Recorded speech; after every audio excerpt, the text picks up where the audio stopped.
Seja muito bem-vindo, muito bem-vinda para mais um dia de leitura da palavra de esperança, em nome de Jesus. Então que você se sinta muito pertencente aqui agora nesse momento. Você está aqui porque você tinha que entrar. Hoje eu vou ler, a gente vai falar sobre Mateus, capítulo 18, versos 21 e 35, que é a parábola do servo impiedoso. Começa com uma pergunta de Pedro para Jesus.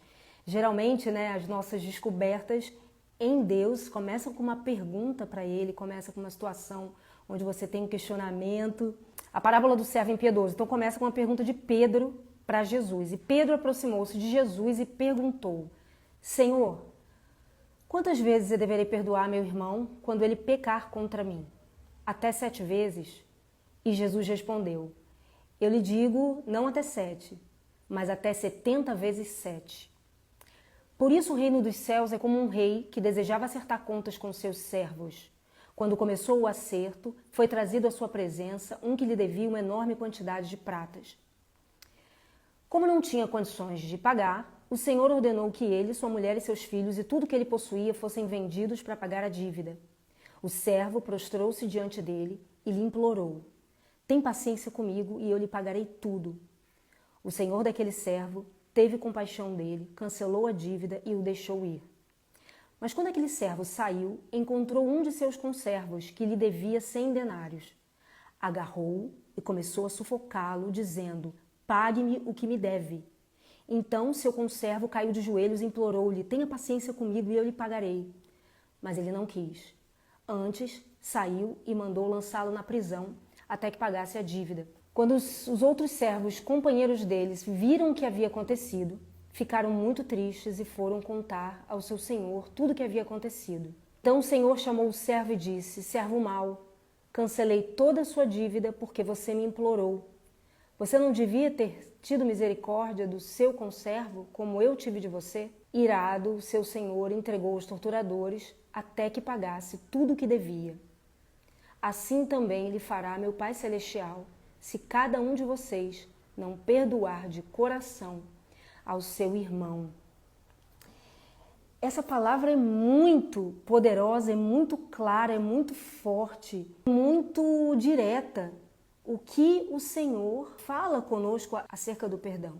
Pôr em prática aquilo que agrada o Senhor, aquilo que Deus está nos dizendo que é certo, aquilo que Ele nos diz que é vida. Vá por esse caminho, filho, filha, porque aqui você vai ter vida e vida em abundância. Primeiro ele diz assim: você vai perdoar até 70 vezes 7. Até porque dentro de nós, sem querer, a gente quer fazer uma conta na nossa cabeça para entender até quando a gente deve então perdoar. Porque na verdade, no fundo, a nossa carne, ela clama por querer dar o troco. Então, entendi, então tem um limite para eu perdoar, porque depois eu posso dar o troco. E Jesus nos mostra como nós somos, né? Aquele servo devia tanto ao rei, uma quantidade que ele não poderia pagar, e ele ia perder toda a sua família, todos os seus bens, todas as suas coisas. Mas ele pediu, ele implorou tanto aquele rei para que perdoasse a dívida dele, que quando ele pudesse, ele iria pagar, mas que ele pudesse perdoar. E o senhor daquele servo teve compaixão dele e cancelou, não é adiou a dívida, é cancelou a dívida e deixou ir, livrou ele, porque ele pediu de todo o coração. Ele pediu, ele se prostrou, ele se humilhou, ele pediu àquele que tinha a vida na mão dele, né? Me perdoa, tem paciência comigo. E aquele senhor teve compaixão e perdoou. Mas logo depois, a parábola diz, ele encontra um conservo que devia a ele. E ele nem lembrou do que acabou de acontecer com ele. Ele na hora quis um acerto de contas e não perdoou aquele conservo, não perdoou aquela dívida. Pelo contrário, ele agarrou e começou a sufocá-lo, dizendo: pague-me o que me deve. Então o seu conservo caiu de joelhos e implorou-lhe: tenha paciência comigo, igualzinho que ele passou, e eu lhe pagarei. Mas ele tinha escolha e não quis. Antes saiu e mandou lançá-lo na prisão até que pagasse a dívida. E aí quando a gente vê isso, a gente fala: quantas vezes eu já não estive nesse lugar? Quantas vezes eu já não errei, já fui ignorante em relação às coisas de Deus, ao que agrada a Deus. No nosso coração a gente sabe o que é bom e o que não é, o que é certo e o que é errado. Mas existem as confusões do mundo, do sistema, o que você deve fazer, tenha sucesso, vá por aí, seja feliz. Aí a gente, por ignorância, por seguir os padrões desse mundo, a gente vai contra a vontade de Deus, contra o que é certo, segundo a régua de Deus. E a gente, na ignorância, faz muitas coisas erradas. A gente age errado, a gente fora de Deus faz tudo errado. A gente sem a dependência de Deus, a gente vai errar. Em determinado momento da nossa vida, a gente se prostra diante do Senhor e diz, Deus, assim como esse servo fez, me perdoa a minha dívida, tem paciência comigo, eu não sabia, E o que Deus sempre faz? Deus sempre perdoa. Quando a gente reconhece, quando a gente se arrepende, quando a gente confessa, quando a gente pede a Deus, Ele sempre perdoa. Ele tem misericórdia, Ele tem compaixão, Ele liberta, Ele livra e fala, vá, não peques mais. Então ali Ele disse para o servo, tua dívida está perdoada, vai. E o que a gente faz com o outro que erra com a gente? O que a gente faz com o outro que está em erro? E que a gente às vezes está olhando de fora e está julgando? E sem querer no nosso coração a gente está dizendo, mas quando Deus... Tem muitos cristãos, né, muitos crentes que falam, mas esse está em pecado, quando Deus pegar ele na curva dele vai ver só. Por que a gente tem esse desejo de acerto de contas e que o outro pague? Pelo contrário, a gente tem que primeiro desejar, orar para aquela pessoa. Senhor, mostra para ele o caminho errado que ele está seguindo. Mostra para ele, às vezes, pessoas que nós amamos, nós não temos, às vezes, essa misericórdia. Pessoas próximas, às vezes a gente quer muito mais que Deus acerte as contas com ele do que a gente fala, Senhor, leva ele ao arrependimento. Mostra para ele, tira as escamas dos olhos para que ele veja o caminho errado que ele está tomando. Deus convence do pecado, do juízo. O Espírito Santo de Deus encontra essa pessoa sem querer. Em primeiro lugar, se nós estamos longe de Deus ou ignorantes o quanto achamos que estamos perto, nós queremos que aquela pessoa pague por aquilo. Se Deus já nos libertou, por que a gente quer que o outro pague? Então, em primeiro lugar, em nome de Jesus, nessa hora, perdoa aquela pessoa que você acha que te deve, porque Deus já te perdoou. Se você não se sente perdoado por Deus, faça como esse servo impiedoso, mas no momento em que ele precisava de perdão, se ajoelha, confessa, se humilha, pede a Deus, Deus me perdoa. Perdoa aquilo que eu não me perdoo, me livra dessa culpa. Em nome de Jesus, pede perdão a Deus. E a maneira de retribuir a Deus, ao perdão que ele te dá, que Ele nos dá, é perdoando o próximo. Isso é tão básico, Deus nos pede isso sempre. Ele diz para perdoar nossos inimigos. Então, e por que isso? Porque quando a gente não perdoa, a gente fica preso.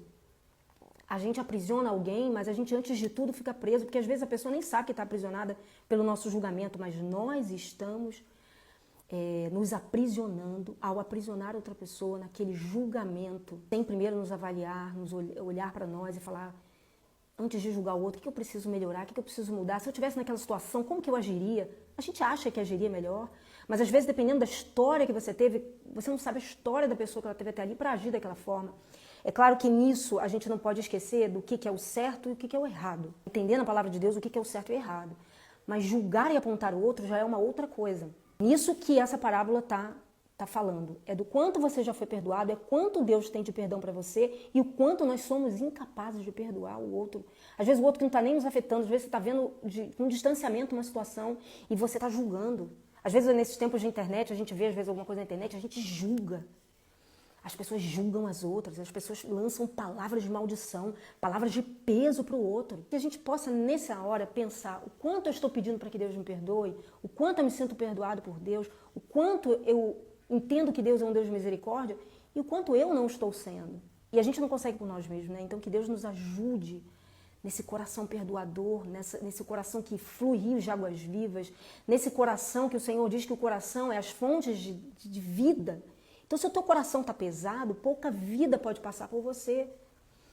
E aí, quando eu estava preparando essa palavra, Deus me levou a Mateus, lá em Mateus 7, ele diz assim, não julguem para que vocês não sejam julgados, pois da mesma forma que julgarem, vocês serão julgados. E a medida que usarem, também será usada para medir vocês. Quantas vezes você já não apontou o dedo julgando alguém porque alguém está fazendo algo, e aí quando você foi fazer, você não se sentiu capaz, porque o peso do teu julgamento alheio cai sobre você. Aqui, como está dizendo, serão julgados e à medida que usarem, A medida que vocês usarem para julgar os outros também será usada para medir vocês.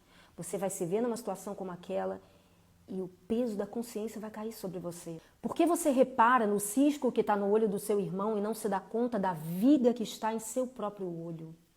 Como que você pode dizer ao seu irmão, deixe-me tirar o cisco do seu olho, quando há uma viga no seu?